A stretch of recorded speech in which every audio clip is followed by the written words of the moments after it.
What if mold is spreading through your building right now and you don't even know it? Welcome to today's deep dive.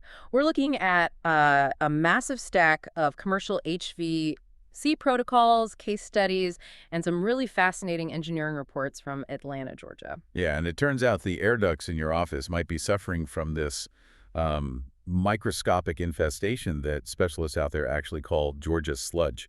Which just sounds terrible. But today, our mission is to explore this invisible ecosystem living inside commercial air ducts. We're getting into how it silently sabotages workplace health and business operations and, the actual science of eradicating it. It's a genuinely unsettling thought, honestly. We're relying pretty heavily on field data today from Hurricane Group. They're a premier property restoration and HVAC hygiene specialist operating right in the thick of Atlanta's extreme humidity. Right, where it's just a swamp for half the year. Exactly.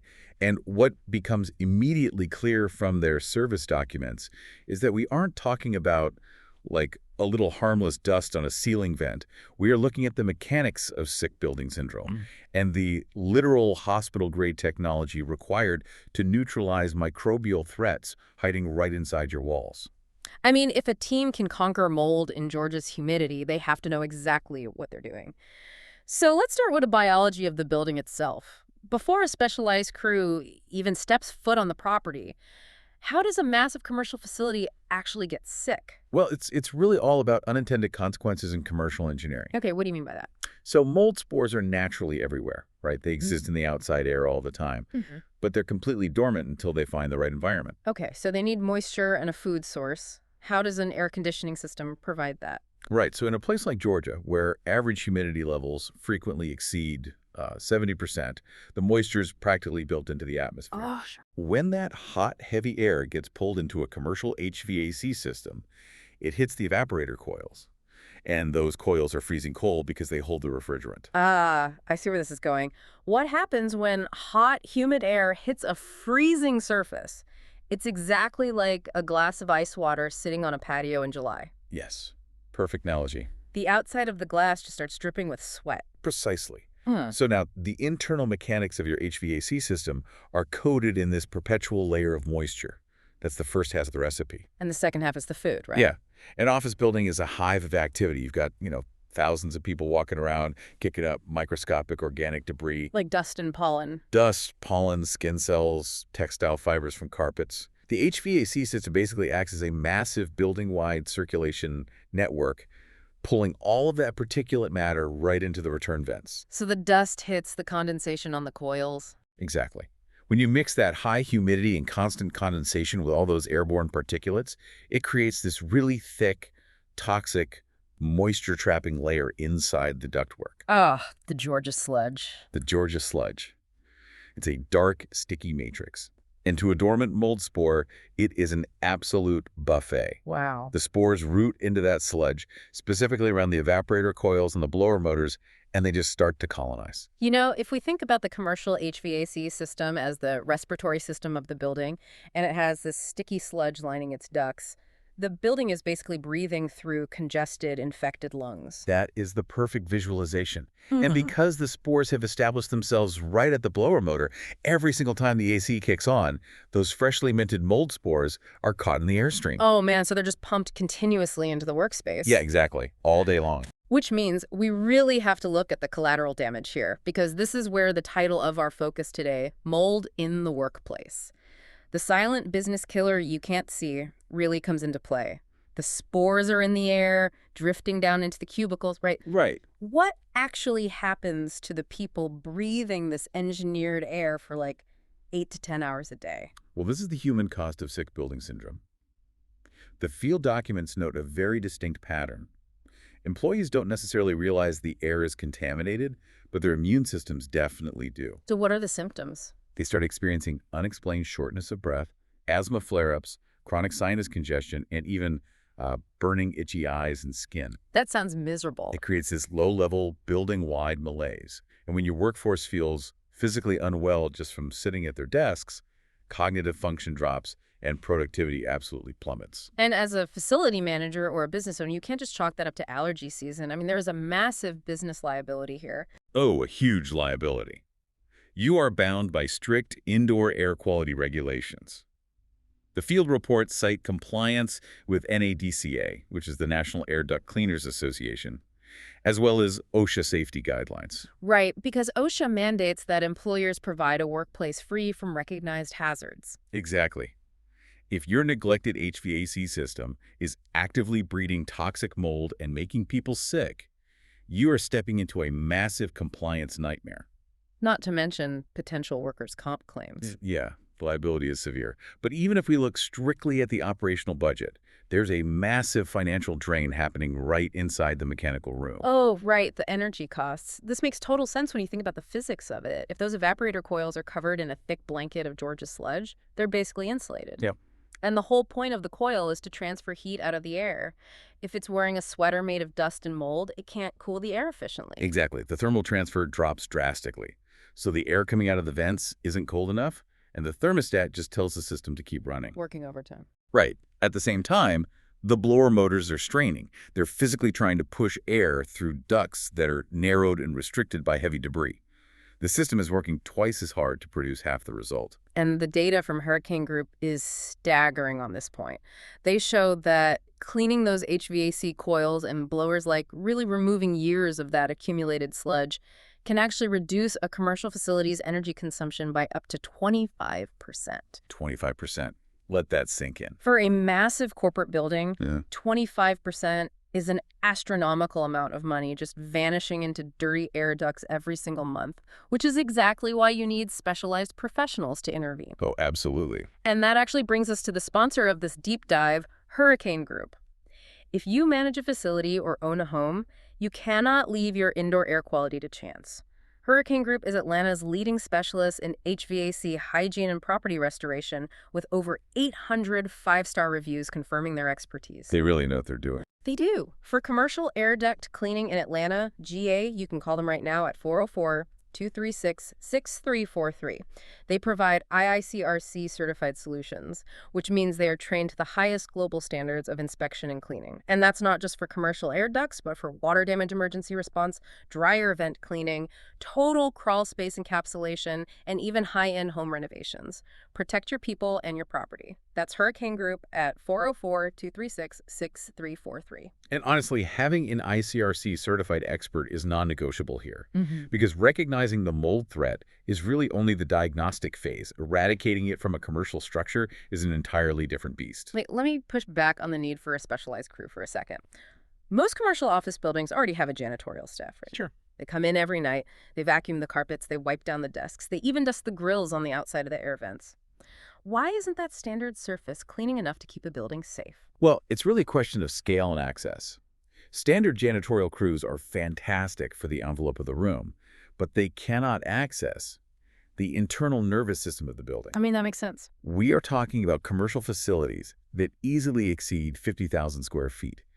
They have miles of internal, heavy-duty, galvanized steel ductwork suspended high above the drop ceilings. Yeah, you simply cannot clean that with a stepladder and a shop vacuum. Exactly. You need scalable industrial equipment. Okay, so logically, if a specialized crew comes in and starts violently agitating all this toxic sludge deep inside the ductwork, how do they prevent a disaster? Like, if you knock all that dust loose, wouldn't it just blast out of the vents and cover everyone's desks in a toxic dust storm? That is the exact logistical nightmare that untrained cleaners cause. Oh, wow. Yeah.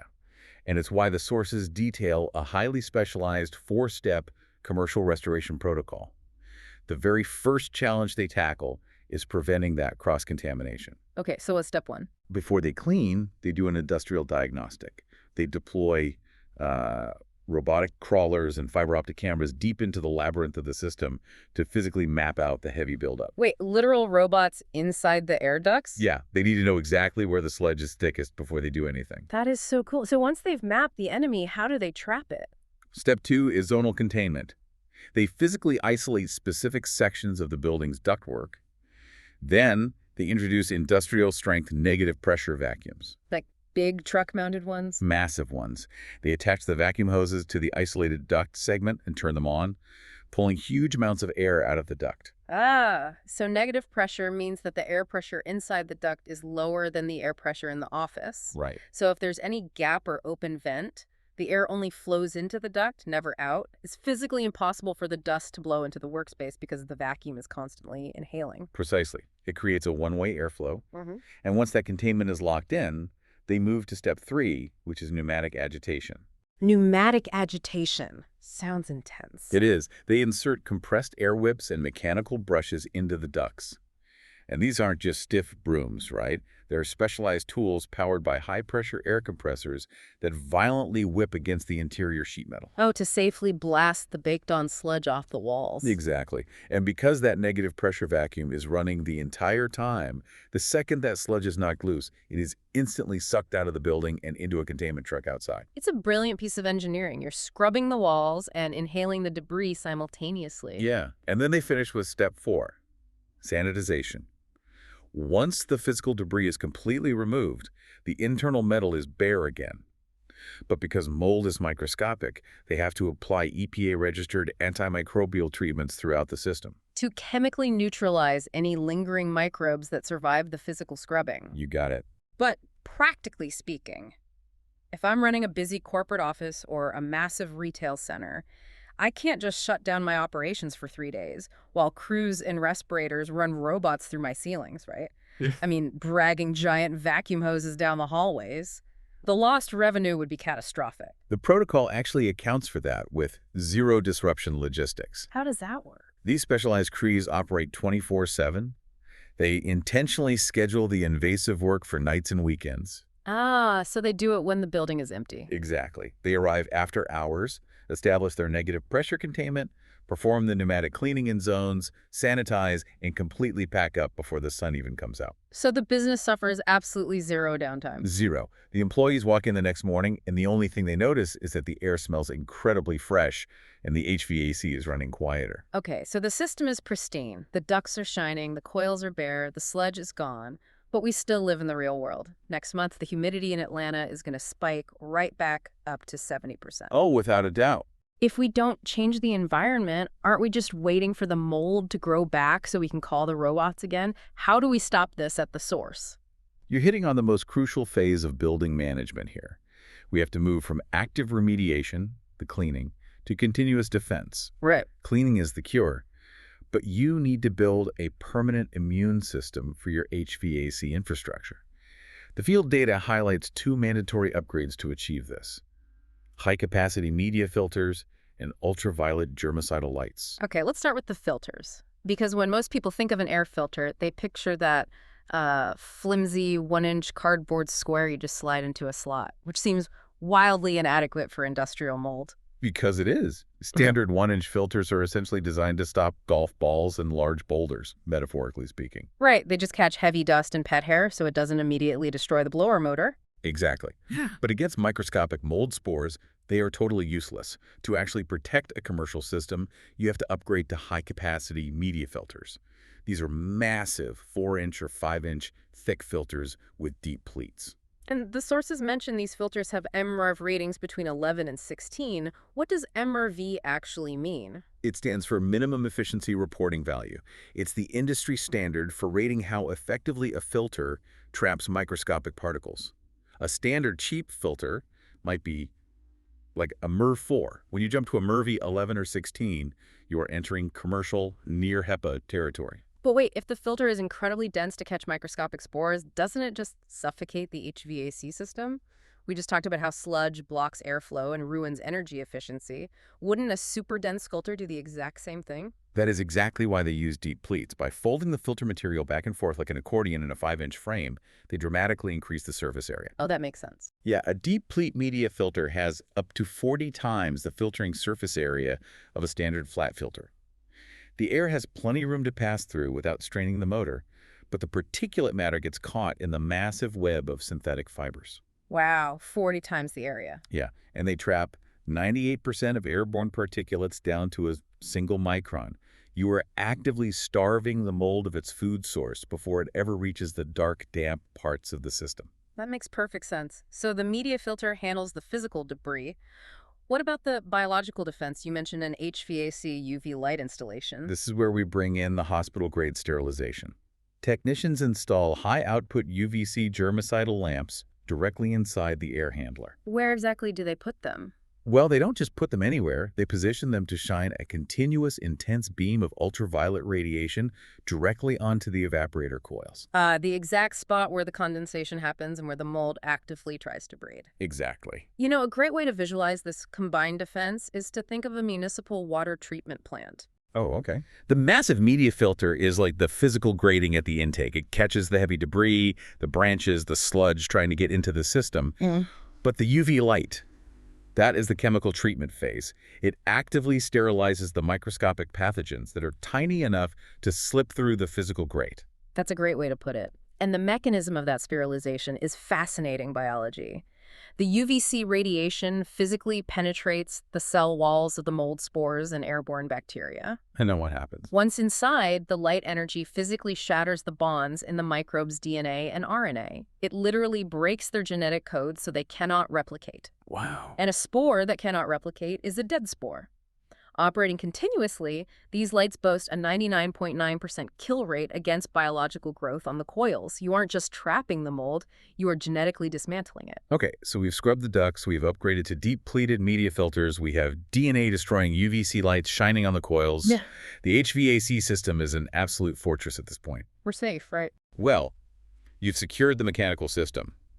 But this raises a blind spot that catches a lot of property managers off guard. Oh, what is it? You can have the most heavily fortified HVAC system in the world, but if the architectural envelope of the building itself is actively taking on water from the outside, your internal defenses will eventually be overwhelmed.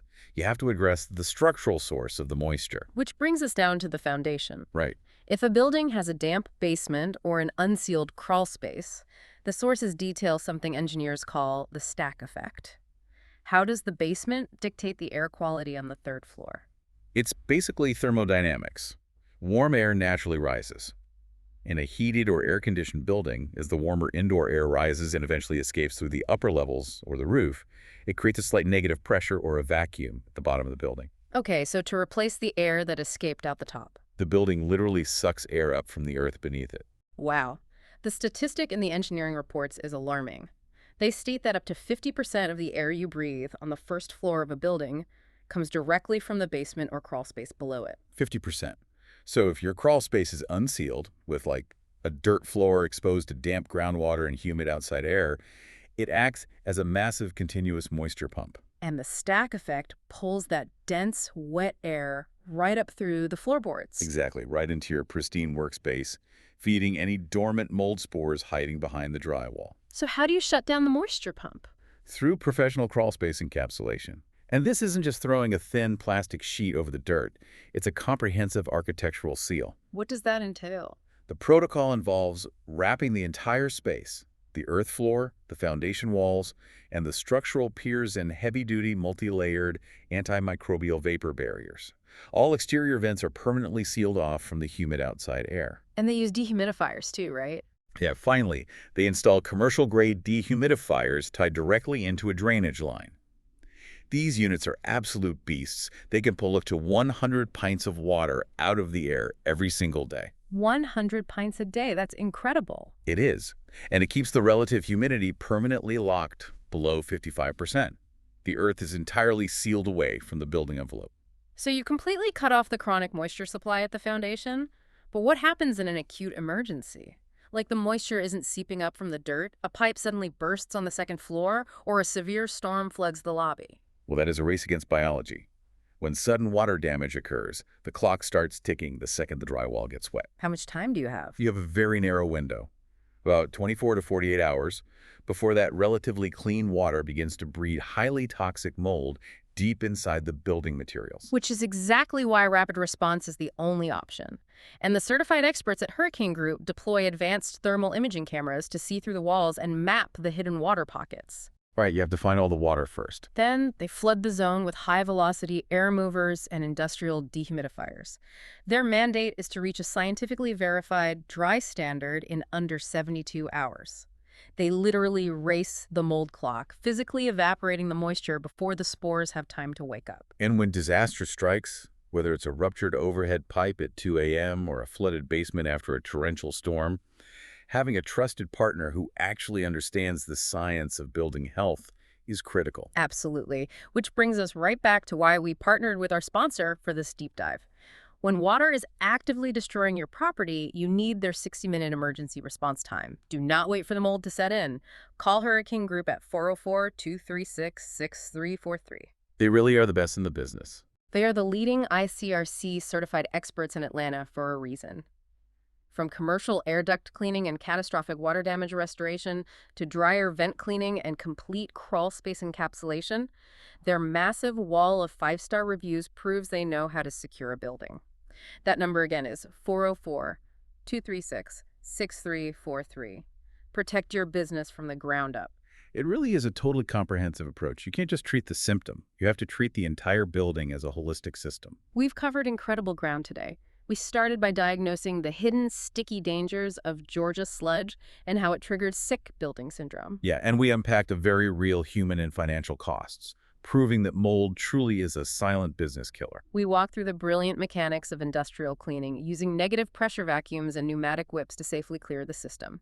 And finally, we explored the high-tech, long-term defenses, from deep-pleated MRV filters and DNA-destroying UV radiation to cutting off the stack effect with massive encapsulation barriers. It's a journey from understanding an invisible threat to mastering the applied physics and biology required to keep a commercial facility or a private home running safely. And to you listening, whether you manage a 50,000 square foot corporate headquarters, retail space, or you just want to guarantee the air in your own living room is safe for your family, understanding these hidden mechanics of indoor air quality is your ultimate shortcut to being well informed.